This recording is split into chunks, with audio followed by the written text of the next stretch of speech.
Lorsque le pouvoir urine sans la moindre pudeur, avec un mépris souverain sur les peuples courbés, les médias accourent en courant, dans un empressement dégoûtant, almost fébrile, pour leur faire croire avec des sourires achetés et des voix graves qu'il pleut. Ils brandissent leurs micros comme des reliques sacrées, ils pointent leurs caméras comme des armes de distraction massive et ils déclarent solennellement, avec le sang-froid du bourreau, à des foules terrassées par l'injustice, que cette pluie jaune, puante, dégradante, est en réalité une bénédiction tombée du ciel.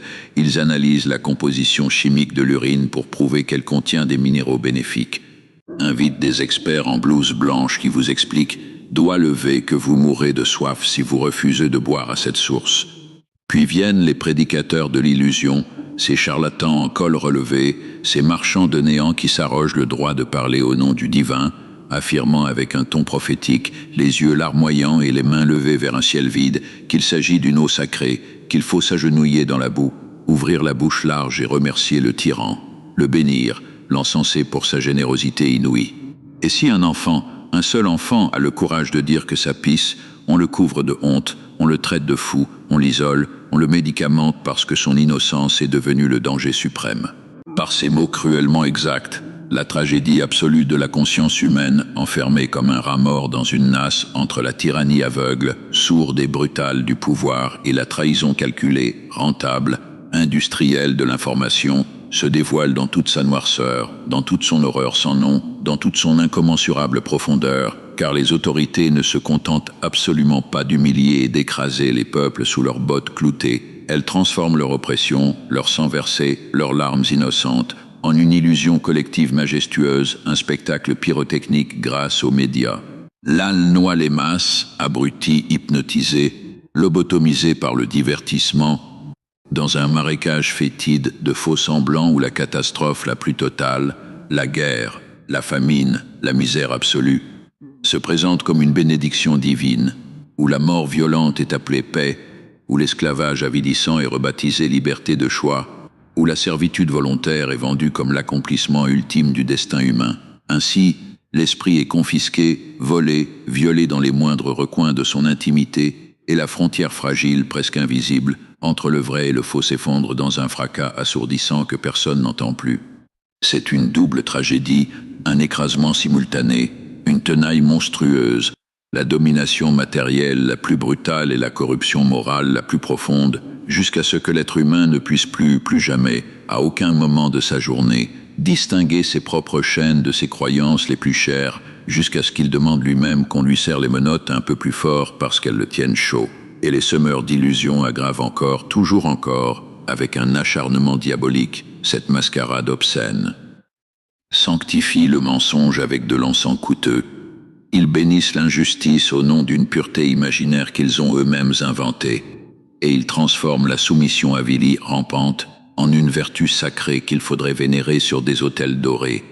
Dans ce théâtre sinistre aux rideaux ensanglantés, où chaque acteur ignore qu'il joue une pièce écrite par ses bourreaux, la liberté ne disparaît plus sous les fers rouillis. Non, elle disparaît sous un voile d'illusions parfaitement construit, cousu main par les meilleurs architectes de la domination, les plus grands illusionnistes du pouvoir. La vérité devient un crime suspect, une pathologie dangereuse qu'il faut soigner.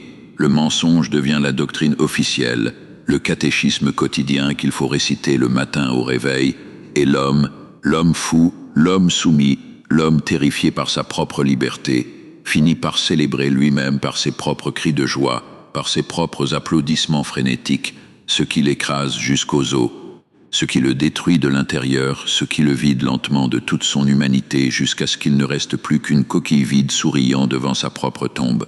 De quoi pourrais-je regretter quoi que ce soit? Je n'ai jamais vraiment éprouvé de remords. J'étais toujours absorbé par ce qui allait arriver par aujourd'hui ou par demain. Cette phrase incarne avec une force terrifiante le cœur battant sanglant de la philosophie de l'absurde chez Albert Camus. Le regret y apparaît comme une prison tendue par le passé, une illusion toxique, un poison lent qui étouffe l'âme dans ce qui ne peut plus être changé, dans ce qui est déjà poussière, dans ce qui n'est plus qu'un fantôme lamentable se rongeant ses propres os. L'absurde ne signifie absolument pas la résignation lâche, le renoncement mou du troupeau. Non, c'est l'acceptation lucide, furieuse, les yeux grands ouverts, les poings serrés d'un monde privé de sens ultime.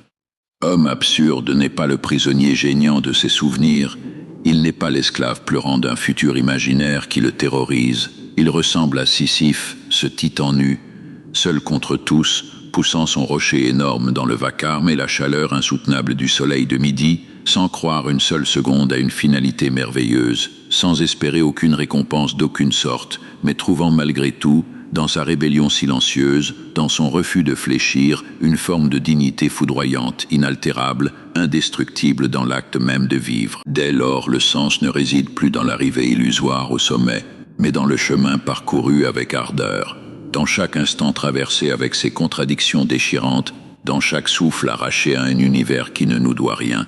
Pour le malheur de l'humanité, et peut-être pour le bonheur des tyrans, les misérables et les opprimés ne possèdent pas l'orgueil de l'éléphant qui refuse de se reproduire en captivité. Par cette pensée fulgurante, Nicolas Chamfort touche au cœur palpitant purule de la tragédie humaine. Les opprimés en perpétuant sans fin, comme des automates programmés par leur propre peur, les structures qui les détruisent systématiquement transmettent parfois leur douleur comme un héritage maudit, comme une maladie héréditaire qu'ils inoculent dans le sang de leurs propres enfants. La tyrannie survit alors moins par la force de ses fusils, de ses chars et de ses prisons, que par l'acceptation répétée, bavarde, quotidienne, banalisée de la servitude. L'éléphant captif, lui, ce géant fier, ce colosse aux pattes enchaînées, préfère parfois l'extinction pure, le néant total, le silence définitif à l'humiliation de sa cage, au regard moqueur de ses geôliers. L'homme, l'être humain prétendument doué de raison, doté d'un cerveau capable de comprendre les étoiles, continue souvent, avec un acharnement désespéré qui défie toute logique, à nourrir de ses propres mains, de sa propre sueur, de son propre sang, le système qui l'écrase, qui broie ses os, et ceux de ses enfants.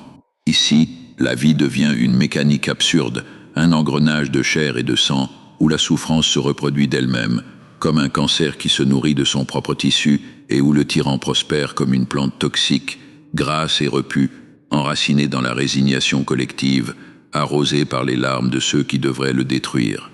Efforce-toi de ne pas regarder en arrière, car l'homme est humilié à la mesure de sa nostalgie. Par ces mots brûlants, gravés dans le marbre de la sagesse éternelle, Shams de Tabriz nous convoque à une guerre intérieure, impitoyable, sans merci, sans trêve, contre le passé.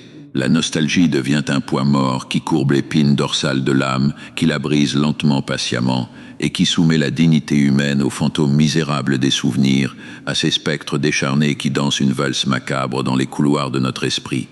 Regarder derrière soi revient à marcher à l'aveugle, les yeux bandés dans une terre stérile où rien ne pousse sinon la douleur, où rien ne germe sinon le regret empoisonné, où chaque pas est un piège qui vous ramène inexorablement vers ce que vous avez perdu. Le passé nous séduit par ses lumières éteintes, il nous chuchote des mensonges doux comme du miel toxique, il nous montre des visages souriants qui n'existent plus que sous forme de poussière, mais il enferme l'esprit dans des ruines incapables de rendre ce qu'elles ont perdu, comme un tombeau qui refuse d'ouvrir ses portes. Se libérer de cette nostalgie dévorante, de cette maladie de l'âme qui ronge le présent, n'est pas un acte d'oubli lâche, ce n'est pas trahir ceux qu'on a aimés, c'est reprendre possession de son élan vital, c'est arracher son cœur de la poussière des anciens jours, de la cendre des morts, pour le forcer à battre de nouveau, plus fort, plus libre, plus sauvage. Tu gardes tout en toi pendant des années, puis le jour où tu exploses, c'est toi le monstre. Avec cette phrase coupée au couteau, sans aucune anesthésie, Charles Bukowski peint la tragédie sanglante, viscérale du silence humain. La souffrance étouffée, ravalée chaque matin avec du café froid, avalée avec des sourires de circonstances cachés derrière des mots polis dans des open space lumineux, devient un fardeau invisible qui ronge les entrailles, qui creuse des tunnels de douleur dans les profondeurs de l'être, et lorsque la douleur finit par éclater, par tout briser autour d'elle, par renverser les tables et briser les miroirs, le monde, ce monde hypocrite, bien pensant, lisse, ce monde qui n'a jamais voulu entendre le moindre gémissement, condamne l'explosion avec horreur, avec une indignation sélective, plutôt que les années de silence, les années de torture silencieuse qui l'ont provoqué. Dans cette logique d'une absurdité écœurante qui donne envie de vomir, exprimer sa souffrance devient le pire de crimes, la pire des fautes, le motif de votre exclusion définitive. Pourtant, cette explosion n'est pas un caprice d'enfant gâté, ce n'est pas un excès de colère incontrôlée. Elle est une tentative désespérée, un cri primal arraché aux profondeurs les plus noires de la chair pour récupérer son existence, son droit à exister, après des années d'effacement systématique, après des années où l'on vous a demandé de disparaître en silence. Il m'est arrivé à certains moments de ressentir le désir soudain de partir, de tout abandonner pour toujours. Fyodor Dostoïevski exprime ici, avec une intensité suffocante qui vous serre la gorge, cette tentation brutale, viscérale, animale, de disparaître du monde, de s'évaporer comme de la fumée, de laisser derrière soi le poids écrasant des rôles sociaux, des obligations étouffantes, des mensonges quotidiens, des compromissions honteuses et même du temps lui-même, de cette horloge qui tic-tac comme un métronome de mort. Ce n'est pas seulement une petite fuite lâche, une esquive de plus dans une vie d'esquive, c'est une fatigue métaphysique absolue, un épuisement de l'âme dans ses fondations mêmes, le moment glaçant par une nuit ordinaire dans une rue banale, où l'existence entière paraît soudain devenir un décor de carton-pâte, sans aucune substance, un théâtre d'ombres chinoises où rien n'a de poids, où rien n'a de goût, où rien n'a de sens. Derrière cette envie de départ, qui n'a rien d'un suicide mais qui ressemble à une libération, se cache souvent un désir plus profond encore, plus noir que le noir lui-même, celui d'un silence absolu, d'un repos définitif, d'un néant paisible qui échapperait enfin, pour l'éternité, au vacarme insupportable du sens et des attentes humaines, à cette machine infernale qui exige que l'on soit toujours quelqu'un, toujours utile, toujours présent, toujours en mouvement dans une direction qu'on n'a jamais choisie. Une révolution doit préserver la pureté de son langage si elle veut conserver sa capacité à transformer l'homme. Pour Malek Ben-Nabi, la révolution n'est jamais un simple changement de drapeau politique, une mascarade électorale, un remplacement de visage sur les billets de banque, c'est un projet de civilisation totale, une refondation de l'être humain dans sa totalité. Lorsque son langage se corrompt, lorsqu'il se prostitue devant les marchés financiers, lorsqu'il se vend au plus offrant, elle cesse immédiatement d'éveiller les consciences et devient elle-même tragiquement, hideusement, un instrument de domination plus subtil que celui qu'elle prétendait renverser. Les slogans vides, criés par des foules endormies qui ne comprennent pas un seul mot de ce qu'elles hurlent, remplacent alors la pensée vivante et tranchante, le véritable souffle de la liberté. Une révolution authentique, véritable, digne de ce nom, commence précisément là où les mots cessent d'être de la propagande hideuse, de la publicité mensongère, pour redevenir de la vérité nue, crue, insupportable, cette vérité qui fait trembler les puissants et réveiller les morts. Le pessimisme est la cruauté de ceux qui ne peuvent plus pardonner à la vie d'avoir trahi leurs rêves. Dans cette vision sombre jusqu'au désespoir le plus absolu, Émile Cioran décrit le pessimisme non pas comme une posture intellectuelle, une philosophie de salon qu'on adopte pour briller en société, mais comme la douleur aiguë, lancinante d'un amoureux déçu, poignardé en plein cœur par l'existence elle-même, par cette femme fatale qu'est la vie qui vous a promis des merveilles et qui vous donne en retour de la cendre et du néant. Le pessimiste n'est pas un simple homme amer qu'on peut ignorer en passant son chemin. C'est quelqu'un qui a espéré trop fort, qui a aimé la vie avec une passion démesurée, déraisonnable, qui lui a donné tout son sang, toute sa jeunesse, toute sa foi, et qui regarde désormais le monde comme une promesse brisée, comme un contrat violé avec un sourire cynique. Son désespoir devient alors une vengeance silencieuse, glaciale, méthodique, contre la vie qu'il a trompée, qu'il a séduit puis abandonnée au bord de la route comme une chose inutile. Plus les sociétés s'éloignent de la vérité, plus elles haïssent ceux qui la disent. Par cette phrase d'une justesse terrifiante qui résonne comme un coup de tonnerre dans un cimetière, George Orwell révèle une mécanique tragique de l'âme collective, une loi implacable de la psychologie des foules. Plus le mensonge devient la norme, plus il s'étend comme une nappe de pétrole sur l'océan de la conscience, plus il devient confortable, doux, chaud, protecteur comme un sein maternel, plus la vérité paraît dangereuse, agressive, insupportable, comme un éclat de verre dans l'œil. Les sociétés plongées jusqu'au cou dans l'illusion, jusqu'à noyer dans le déni, voient dans celui qui parle vrai une menace mortelle, un terroriste de la pensée, un fou dangereux qu'il faut isoler, museler, détruire avant qu'il ne contamine le confort psychologique minable de la majorité endormie. Ainsi, le porteur de vérité finit traité comme un banni, comme un lépreux moral, comme un ennemi public numéro 1, alors même qu'il tente désespérément avec ses seules mains nues contre vents et marées, d'empêcher l'effondrement collectif de tous ceux qui le crucifient en souriant. Le sommeil profond ne me convient pas. Ma spécialité, c'est l'insomnie. Je récupérerai toutes mes heures de sommeil quand je serai mort. Carlos Ruiz Zafón transforme ici l'insomnie, cette torture nocturne que des millions d'êtres humains partagent dans le silence de leur chambre sombre, en une expérience existentielle bouleversante, almost héroïque. Elle n'est plus seulement une souffrance physique, un comptage absurde de moutons qui sautent des barrières imaginaires, mais une forme de veille métaphysique acharnée, où l'homme, seul face au plafond qui le regarde comme un témoin muet, rencontre ses pensées les plus profondes, ses démons les plus véridiques, ses anges les plus terrifiants. Dormir profondément, paisiblement, comme un bébé innocemment abandonné dans son berceau, appartient aux morts, à ceux qui ont renoncé, à ceux qui ont accepté de fermer les yeux sur l'abîme. L'insomnie devient alors le signe douloureux, le stigmate de feu, la marque au fer rouge d'une conscience encore vivante, encore rebelle, encore capable de refuser le sommeil de la raison qui engendre des monstres. L'absence de sommeil n'est rien d'autre qu'une question sans réponse. Si l'homme trouvait enfin une réponse, il dormirait. Dans cette réflexion vertigineuse qui donne le vertige, Franz Kafka fait de l'insomnie le symbole parfait, l'emblème absolu de l'inquiétude humaine, de sa quête éperdue, jamais satisfaite, jamais apaisée. Les questions existentielles, ces gouffres sans fond qui s'ouvrent sous nos pieds à chaque fois que nous osons penser, consument le repos intérieur, dévorent la chair, rongent les os de l'âme. Dormir signifierait atteindre enfin la paix de la certitude, la béatitude de celui qui sait, le nirvana de celui qui a trouvé toutes les réponses. Mais l'homme moderne erre éternellement comme un fantôme sans repos, dans un labyrinthe d'interrogations où le silence des réponses devient infiniment plus lourd, plus étouffant, plus insupportable que les questions elles-mêmes, car au moins les questions donnent l'illusion du mouvement, du progrès, de la recherche. Ceux qui te trahissent, c'est comme s'ils t'avaient coupé les bras, tu peux leur pardonner, mais tu ne peux plus les enlacer. Cette pensée déchirante, arrachée aux entrailles mêmes de la souffrance humaine, de Léon Tolstoï montre crûment, sans le moindre voile, sans la moindre complaisance, que le pardon, aussi noble soit-il, aussi chrétien soit-il, aussi beau en théorie soit-il, n'efface jamais les cicatrices béantes que la trahison a laissées sur le corps de l'âme.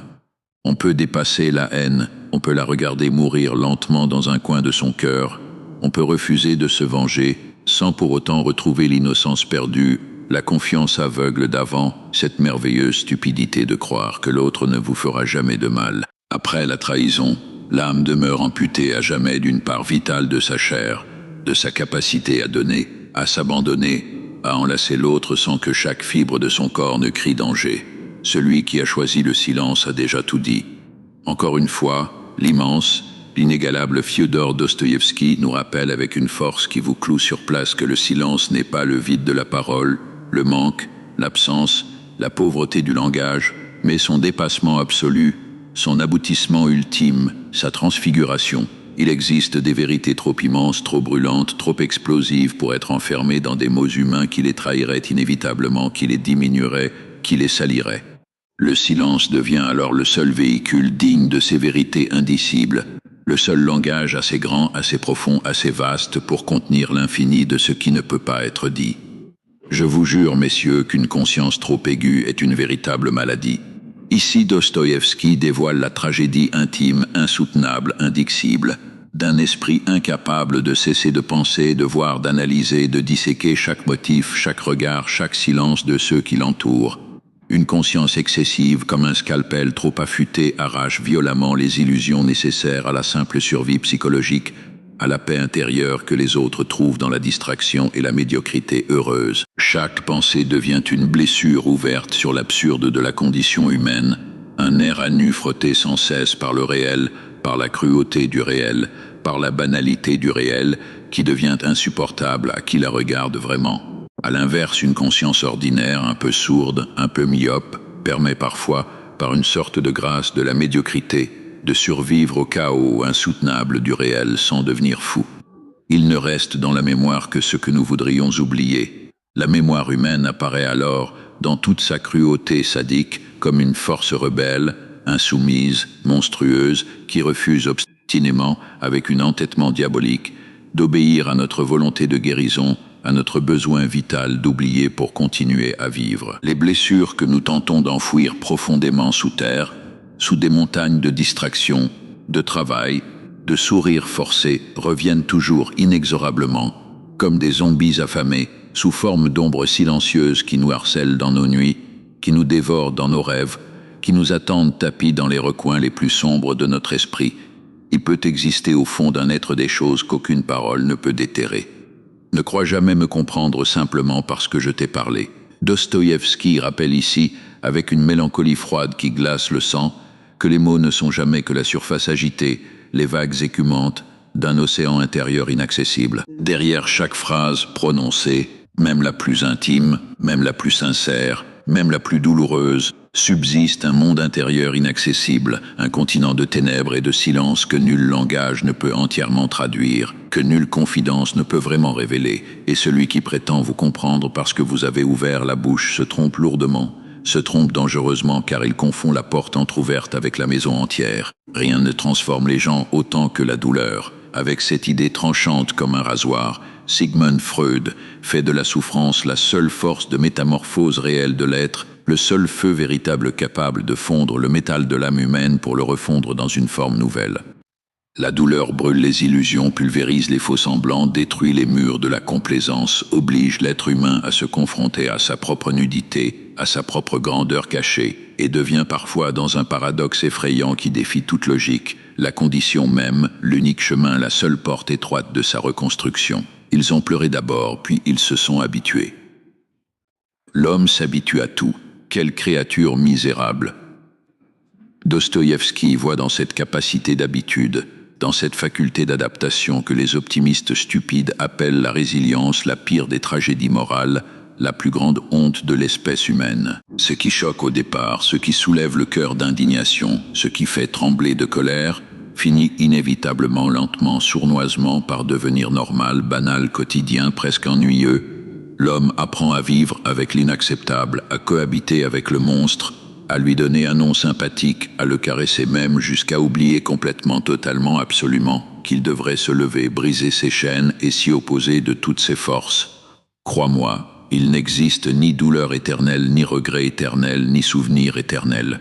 Même le plus grand amour finit par être oublié.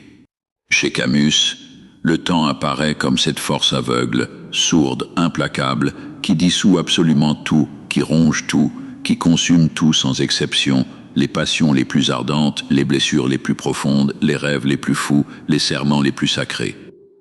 L'existence devient alors une lutte épuisante, désespérée, magnifique et tragique.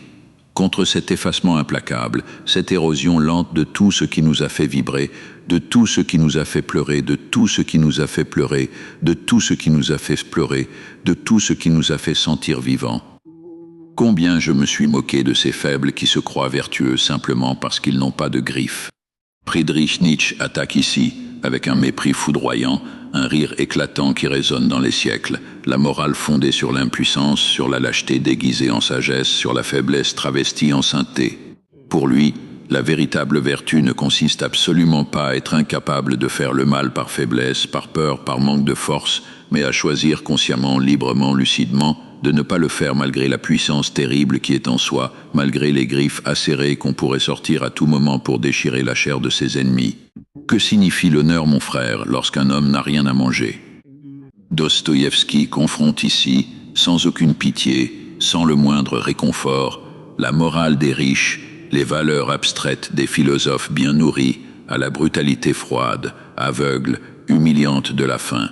La dignité humaine, si belle en théorie, si noble dans les discours, si majestueuse dans les poèmes, ne peut survivre longtemps lorsque les besoins fondamentaux du corps sont écrasés, annihilés, piétinés par la misère la plus noire, par la faim qui dévore l'âme avant de dévorer le corps. Quel est ce monde capable d'envoyer des vaisseaux vers Mars, mais incapable d'empêcher le meurtre d'un homme? Par cette question hurleuse, qui résonne dans le vide sidéral de l'univers, José Saramago dénonce la contradiction grotesque, l'hypocrisie monumentale, la schizophrénie collective d'une civilisation capable de conquérir les étoiles, de défier la gravité, de photographier les trous noirs, mais radicalement, scandaleusement, impitoyablement incapable de sauver sa propre humanité pourrie. incapable de nourrir un seul enfant qui meurt de faim à 3 mètres de son écran de téléphone. Les femmes vont et viennent, mais la vie ne récompense jamais un homme 2 fois avec une femme vertueuse. Dostoïevski fait ici de la femme véritablement aimée, de la femme qui transcende la simple chair, une apparition rarissime, presque sacrée, un miracle qui ne se produit qu'une seule fois dans une vie de souffrance, une lumière fulgurante qui traverse l'obscurité de l'existence comme une comète avant de disparaître à jamais dans la nuit éternelle, laissant derrière elle une traînée de lumière qu'on passera le reste de sa vie à essayer de retrouver en vain. La loyauté signifie l'absence de pensée. La loyauté, c'est l'inconscience.